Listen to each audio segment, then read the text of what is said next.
مساء الخير. حلو والله، الجبسون بورد حلو عندكم في السقف. هي بتاعت بيكاسو، لو كده هو سارقها من بيكاسو، او يبقى انتوا الاثنين سارقين من بيكاسو بالظبط. عارفه الروتيشن بتاع التليفون؟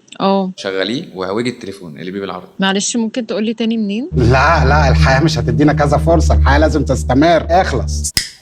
انت بتعمل ايه؟ ممنوع يا حبيبي.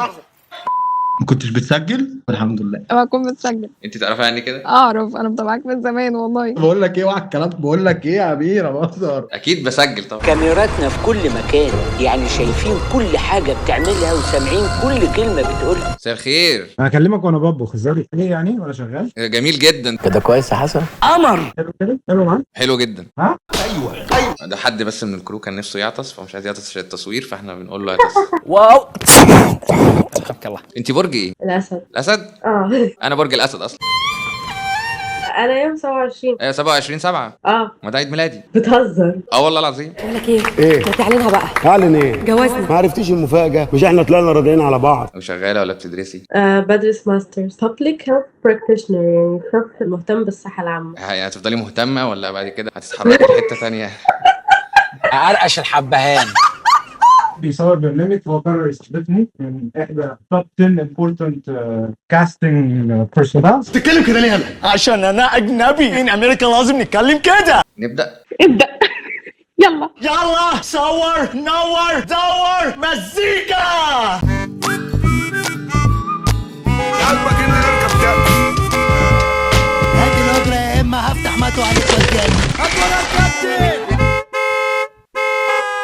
احنا اول حاجه بنسال اسئله، حاجتين: اسئله واقعيه هي حاجات غالبا حصلت في حياتك، واسئله تانية هي غالبا ما حصلتش في حياتك، هي فرضيات. مش عايز بقى الاجابات بتاعت ايه فاهمه، انا لا وانا مستحيل اعمل كده انا عايز الاجابات اللي هو ايه هتقوليها وانت قاعده مع اصحابي. بس الشرط الاساسي الصراحه. ما انا الصراحه دي خايف اقولها لك دلوقتي يا راجل. ما تخافش، كلنا هنبقى جنبك. بص، هو انا هقول لك على حاجه، انا مراتي قاعده فانا اجاباتي هتكون متحفظه. تمام. ايه رايك في الستات؟ ايه رايك في ايه؟ في الستات. ايه التوريط ده؟ ايه الكلام ده؟ كان جميل، كان جميل جدا، كان عظيم. انا مراتي قاعده قدامي. خلص في يومك يا عم شهدي. ايه رايك في البنات عموما؟ ككائن هو كائن حلو بس من بعيد، يعني حاجه بتروح وتيجي، يعني عامله جو في المكان يعني؟ مطرياها يعني. وخصبه يعني ترمي في البط 3-4 ولا ده يعني؟ ايه رايك في الرجاله عموما، يعني فكره الراجل نفسه ايه رايك فيه؟ الرجالة شر لابد منه. ده جوهرة. ايه؟ طب يا اختي ده مجوهره احتفظي بيها، احتفظي بيها يا اختي. ايه رايك في الرجاله؟ والله هو كائن لطيف زيه زي البيبيهات بالظبط. طب ما تقص لهم ودانهم وتحطهم في قفاص احسن. طب لو شلناهم من الواقع هيحصل حاجه؟ لا، الحياة ملهاش طعم من غيرهم الصراحة. هنكد على مين؟ ومنها يفتح لي علبة المربى مثلا. يا بنات يا بنات ما تقطعوش نفسكم عليا. مش كلهم كويسين. ايه الوحش في الراجل؟ ممكن تحكماته شويه. خد يا خلاص روح يا. في كمان رجاله اصلا مش بياخدوا الحاجه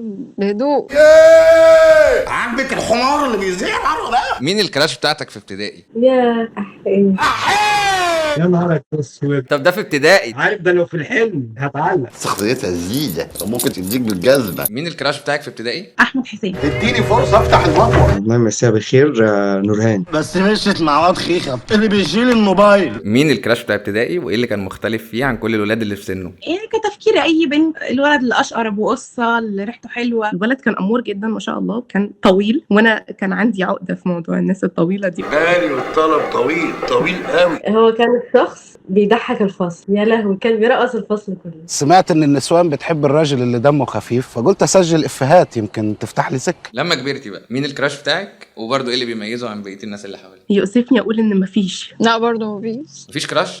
لا مفيش والله. اقول لك ايه، ناتشفه زي المستشفى. مش حد معروف، مش حد ما اعرفش اسمه اصلا. حضرتك بتقول ايه؟ مين اللي بتكراش عليه دلوقتي وايه المختلف فيه دونا عن باقي الرجاله التانية؟ هو انا لو هبقى معجبه بحد اول حاجه هبص عليها الشكل. فعلا الحب لا يقدر بثمن، بس انت هتعرفيه منين طبعا يعني. انت بقى ترضي حد يقيمك على اساس شكلك؟ لا مش المنطقي ان احنا نقيم حد من شكل. ما تقولي لنفسك، انت بتقولي لي انا.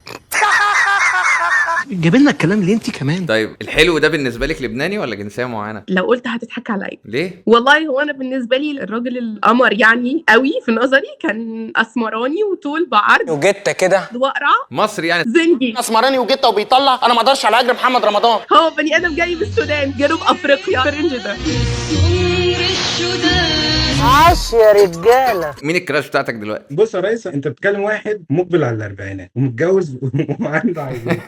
وعايز اعيط. واحد برضه لازم يبطل حريم نهائي ويركز في مستقبله ويتوب من النهارده او من بكره. حد مشهور طيب؟ زي مين يعني؟ ياسمين صبري، هند صبري، سمير صبري، رحيل صبري. لا المطربين ممثلين كتير. ممكن عمرو دياب. عودوني اهو يا اخوانا، دياب اهو. برضه تامر حسني. استاذ جابر حسني، انا بتحبك وقلبك الف سلام عليه. انا مشهوره بحب كاميرون دياز قوي. ايه اللي بيعجبك فيها؟ بص هو ست كده كبيره يعني، بس هي ايه مهتمه بنفسها صراحة بقى يعني مرة جامدة. مين اللي بتكراش عليها دلوقتي وايه المختلف فيها برضو دونا عن باقي البنات اللي حواليها؟ ريم مصطفى.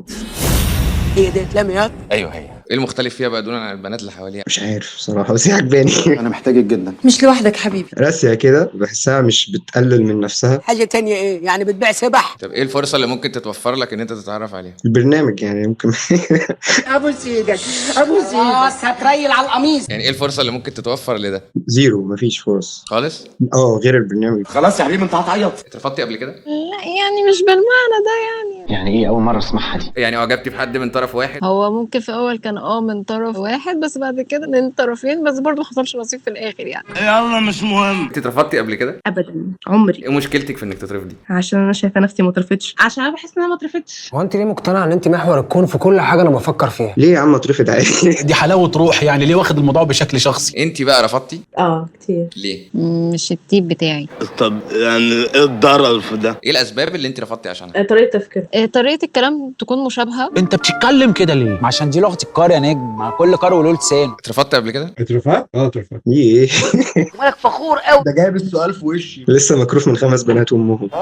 ده انت ده بقى في شغلانه. طب يعني ممكن تحكي لنا اترفضتي ازاي؟ كم واحده؟ ايه اكتر واحده؟ اكتر واحده رفضتني انا كنت عادي عمال احاول بقى معاها واموت عليكي ومش عارف ايه، وهي مش في الدماغ خالص، اللي هو تعالى سليني ومش عارف ايه وكده يعني. شوف يا اخي، رغم ان قدامها محل لعب اطفال بحاله بس اختارت تلعب بقلبي. ايه الحاجه اللي انت لو اكتشفت ان الست بتعملها انت مستحيل تكمل معاها يوم تاني؟ ليه مصاحبه ده ومصاحبه ده، وده مصطفى حبيبي صاحبي. كنت بنايم ادم في اوضه تلا يا اكرم. ايه الحاجه اللي لو اكتشفتي ان الولد او الراجل بيعملها هتخليكي تبعدي عنه وتقولي لا انا عمري ما ارتبط ابدا بواحد زي ده؟ النتانه. البخل يعني؟ البخل. يلا مع الف سلام. ليه التبذير بتاعك ده الف؟ يلا في داهيه يلا. الخيانه. بس؟ دي اكتر حاجه. انا بحب النسوان كتير كتير كتير كتير كتير. الكذب مثلا، الكذاب المحوراتي اللي هو بيعرف يتلون ده. أنا سعيد أوي أقسم بالله في حياتي كده. ايه الحاجه بقى اللي لو عملها راجل او هي موجوده في راجل تتجوزيه بكره الصبح؟ انه بيصالحني وبيهتم لزعلي. حنين يعني، لو طيب وحنين. شلال حنان، زلزال المشاعر، بركان إيه؟ بركان احمد بركان. انه لما ابقى بكلمه عن حاجه بحبها يسمعني، بس يسمع يعني مش اللي هو يبقى بيلعب في التليفون يا ست الناس طول ما انا قاعد قدامك وباصص لك وبمزاجي مش لازم تسمعني، انت شايفني، انت فاهمني. لو عارف دينه كويس، إن أنقصت منه شيئا صرت كافرا يا انه عارف يقوده مع الحياه. لما حد يقول لك حدود الله، الحدود حدود يا ابني.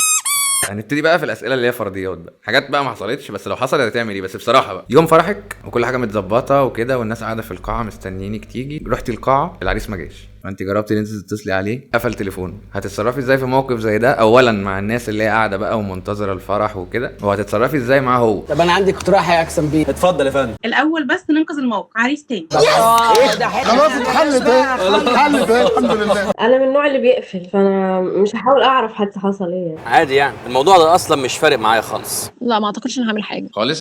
هغني عمرو دياب ما خرجتش يعني من الجنه. قولوا له ما خرجتش يعني من الجنه. ده صار بيدخل بيتكم ما بيطلعش، بتاكلوه. معاه هو لا، فيها تصرفات كتيره يعني، مش بعيد اروح لتحت بيته واسيح له. شردي له؟ لازم. وحياة امي لا نورياه. مش هحب ان انا انهيها بنكد، وانا بحب اغني فهغني لهم بقى ونشهيص انت. لو مهرجانات انا معاك. ولا عمري جيت لك انت اللي جيتني. ما حصلش فيكي ما فكرتش من بعديك حلو الطرش. انت جيت وكل حاجه مظبوطه يوم فرحك، وبعدين اتفاجئت في اليوم ده ان العروسه ما جاتش، بتتصل بيها على تليفونها ما بتردش عليك وقافله تليفونها، والمعازيم في القاعه والناس موجوده وكل حاجه. اولا هتتصرف ازاي مع المعازيم اللي جم الفرح ده؟ وبعد ما تخلص القصه دي هتعمل ايه مع العروسه بقى اللي ما جاتش الفرح ده؟ هتصرف مع المعازيم ازاي؟ هطلع على الستيج اقول لهم على مؤاخذه يا جماعه انتوا ناس وسخه وقدر الله ما شاء فعل. انا شكلي اتخطفني عادي جدا، تحصل. شد عضلي. ابوك وامك بقى بقى وكده هتقول لهم ايه؟ ما انت اكيد مش تقول لهم العروسه ماتت. ماتت في نظري. حر من النسيان على الإف ده يا فندم، في هيعيش، هيعمل زي مدرسة المشاغبين، هيعيش 35 سنة. بص احنا عندنا بوفيه حلو، نتبسط بقى، اللي عايز يطلب كيكه من القهوه يطلب، والاكل موجود عندنا اكلنا ونظبط نفسنا. يلا يا جماعه نكساتنا ومزيكتنا ويلا هنعيش بقى، اتفضل ولا كأن في حاجه. وبعدين هقول لها لا مش هيبقى فيها بعدين بقى، فاهم؟ خلاص. ما فيهاش بعدين ولا يوم تاني. دي منظر واحد عيلها اتقالك روح الاحداث. لو اكتشفتي ان جوزك بعد سنه من الجواز ورث 100 مليون جنيه وبعدين قال لك انه ده مالوش علاقه بحياتنا وده شيء يخصني انا وبتاعي، فانت بعد اذنك مالكيش علاقه بال 100 مليون جنيه ده اوكي معاكي؟ دي فلوسه هو، يعني انت بتقول وارثها. اوكي دي فلوسه هو حر فيه. لا مش اوكي، فلوسي فلوسك. بأمارة ايه؟ عظيم جدا. بكره الصبح انت ورثتي من ابوكي 100 مليون جنيه. طول عمرنا عارفين ان الست فلوسها مستقله عن الراجل. عايز اقول لك ان شكلك بجد احسن حاجه عملتيها انك خليتي منظرك زباله كده. طب انت لو ورثتي 100 مليون جنيه هتدي لجوزك منهم؟ لا حق. حقها ولا مش حقها؟ هو حقها. لو محتاجه ادي. الله، طب ما في انثى جوه هو الدنيا عسليه ومهلبيه. انت اتجوزتي وخلفتي وبعدين اكتشفتي ان ابنك او بنتك عايز يتجوز واحده من دين تاني، والواحده دي ما يبقاش اي حاجه بس هي من دين تاني، اتخطفتي ليه كده؟ يعني ممكن مش لو يعني مالك خد نفسك خد نفسك. ايه السؤال؟ انا هعمل ايه؟ اعمل ايه يا رفاعي انقذني. لو مفيش مشاكل من ناحيه عيلتها انا ما عنديش مشكله. انا هبقى ضد ده، بس برضو في نفس الوقت مش هبقى في كره او كده، لا. هو انت كفتس النصارى انهم اخوه لنا. هبدا اتكلم معاه من اطار الدين والعقيده. والدين بيقول ايه؟ مبدئيا احنا مسلمين، فاحنا عندنا في الاسلام اوكي. قال اوكي ده معناه ايه طيب؟ اقول له عرفني على امها. لا دي كده جابت قله ادب وانا منسحب. لا انا اسف يا فندم كمل، انت جيت في اهم حته. لا اتكلم معاه بالعقل واضربه بتكلم معاه بالعقل واضربه. فعل العيله ايه والقصه؟ تفهمه ده كويس وطردوني من البيت. لو اكتشفت ان ابنك مرتبط ببنت الاكس بتاعتك؟ ده شبوه طبعا. ده ولد ده الحبل السوري. جامد السؤال ده، هقول له منك لامك ماليش فيه. بصوا اللي يرضيكم يرضيني، انا عايز اكل عيش يعني. شوف امها مسميه اخوها ايه، لو مسميها على اسمي يعني فاهم، بتلمح واضحه يعني واضحه جدا. هسهل الامور للواد. تكونش دي الابوه، اصل انا حاسس دلوقتي ان انا عايز اطلع اللقمه من بقي واديها لهم. لو اكتشفتي ان ابنك او بنتك مرتبط بابن الاكس بتاعك؟ الاسئله دي اسئله في المطلق. ما عنديش مشكله لان انا بقلب القديم. دي العموه برضو زي الابوه كده. طب لو العكس؟ لا استنى، اثبت مكانك لا تولع وانت واقف. في مثل كده بيقول من شبه اباه فما ظلم، يعني لو كان ابوه كان القرد نفع نفسه، القرد برضه واتقفل. لو انت اكتشفت ان صاحبتك بتخونك مع واحد صاحبك؟ قوم انت عصفوره عشان هنتكلم في اعراض. حصلت برضه. ده انت زبون بقى. اتصرفت معاهم ازاي؟ او لو ده حصل اتصرف معاهم ازاي؟ لا انا كنت هاني شاكر في نفسي جدا. مصدوم منها ولا منه؟ من الدنيا كلها. دي الحياه ما بقتش تنفع والايدين عماله ترفع حمل مش قادر عليه. تديني ليه؟ مبدئيا كده هقطع معاهم هما الاثنين. فاللي هي خلاص غوري تمام قلبها. ابوكي بنت كلب. تاني حاجه بقى الواد اللي خاني صاحبي ده انا الصراحه هخطفه ونعلمه علامه في وشه ثم نطلع على سطح الواد حماده نغتصبه ونصوره. يقول لك لو صاحبك باعك لو صاحبك الا اعملوا كارتيلا. وهصوره فيديو برضه. انا اعرف واحد صاحبي عندي عمل اللقطه دي قبل كده يعني، ومعاه عربيه متفيمه وبيعمل فيها الحاجات دي. ايه ابراهيم الابيض ولا ايه؟ حلقت الابيض منه. لا هو كان بيتخان برضه. شايف قلت لك المصرية طول عمرها ولدت. لو قفشتي جوزك بيخونك مع اعز واحده من صحباتك هتعملي ايه؟ معفن قوي يعني قوي بجد. انت بيئة قوي بجد. بيها ايه؟ ده زباله. سبت كل الناس وجاي تختار دي. سايب الدنيا كلها وجاي تسرق هنا ودلوقتي. مبدئيا هخسر الاثنين. في داهيه. مش تاخدي حقك من اي حد؟ افضحهم. ممكن يوجعك اكتر. لا بالعكس هو اللي هيتفضح. انا نفسي اضره. لو صاحبه مراتك بتجر معاك كلام هتعلقها ولا هتخاف؟ مفيش الكلام ده معلم، عيب حتى لو مش صاحبه مراتي. انت بتسال اسئله يا عم. ما تخافش. لا اخاف. ما تخافش بقول لك اخاف. طب يعني نجاوب ولا نسكيب؟ لا سكيب. اللي بعده. مبدئيا انا هكرفها حقيقي. لو هي فورتيكا بقى اروح معرف مراتي عليها عشان هي كيكه مراتها تعرف يعني فاهم. ده الباشا بيخاف من مراته. انا ما بخافش غير من اللي خلقني. ولو هي حلوه قوي؟ بص هو لكل فرضيه استثناء، ممكن تكون نيتها خير فعلا، ممكن تكون كانت بعتت حاجه بالغلط واحنا ليه الخيال ده حلو طرش، بس هو الموضوع مش كده. انت اتجوزت وجبت لمراتك ذهب وجيت يوم الصباحيه بتقول لها هاتي الذهب بتاعك عشان انت عايز تبيعه عشان مثلا عليك دين او حاجه عايز تظبطها يعني، وانت بتطلب منها الذهب عشان تبيعه واكتشفت ان هي اصلا بيعاه. لا احنا فينا من كده. كل ما احنا الاثنين على نفس السكه. القايمه اللي انا كتبتها على نفسي خليها تكتبها لي انا، لان هي برضه باعت حاجه اللي انا جايبها لها. ما هي دي حاجتها، دي هديه. بس انا كنت هبيعها. انت بيجح قوي. لو انت ماشيه مع جوزك في الشارع وشفتي شفتوا الاكس بتاعته، وبعدين انت بصيتي كده على جوزك فلقيتيه بيبص لها وبيبصوا لبعض وبيضحكوا لبعض، هتعملي ايه في الموقف ده؟ لما نروح هنتخانق. عجباك اخطبها لك يا حبيبي. انا ما كنتش ببص اصلا في الحته دي، انت بتهيألك، ده انا كنت ببص كده رقبتي ملوحه. خلاص خليها ملوحه الناحيه الثانيه. هفرج على الشارع هو وهي. ليه؟ ده احنا ما اتكلمناش. انت بتضحك على ايه؟ تبسمك في وجه اخيك صدقه. تغور الصدقه اللي في وشها مش عايزينها. ايه هتكفري؟ لا طبعا. لو اكتشفتي بقى بعد الجواز على طول ان جوزك ديلر، مش هكمل الجواز. لا انا مش هكمل، هقف واقول له طلقني. ده انا راح اعمل لك محضر ابن فجره دلوقتي. لا دي لا. ليه؟ ما دي ده بيأذي ناس تاني. لا اخرس، المخدرات نباتات. انت شايف ان من حق البنت لو جوزها بيحشش تقول له لا انا مش هكمل معاك لو انت بتشرب حشيش؟ هي الحشيش مش يعني الحشيش ده نبات رقم 1، نبات رقم 2 الشاي، وشكرا مش عايز منك حاجه تاني. انت ايه رايك في الحشيش عموما؟ اختراع عظيم بامانه يعني. بتحب انت الحشيش؟ بحبه، بحترمه. لو هطلب منك تقولي كلمه لرجاله مصر، تنصحي رجاله مصر بايه؟ ان هم يحطوا حته ان انا راجل السيد وكده ويحطوه على جنب. يعني انت عايزني يا حاج اسيبها تروح تعمل مشهد الاغتصاب؟ لو بيخدم الدراما واي نوت. وفي نفس الوقت يعني بيسبورتوا الست اللي معاها. انا الحمد لله مستنشق ينصحك لحقوق ما المرأة. تكملش ما تكملش ما تكملش. وجه رساله لبنات امريكا. ايه اللي انت شايفه في ان بنات امريكا محتاجين يبقى عندهم يعني؟ في بلاد امريكا يبقى عندهم استخدموا الشطافه. انا موافق، بس عايز اسالك سؤال، انت هتقدم لي ايه؟ حابه جوزك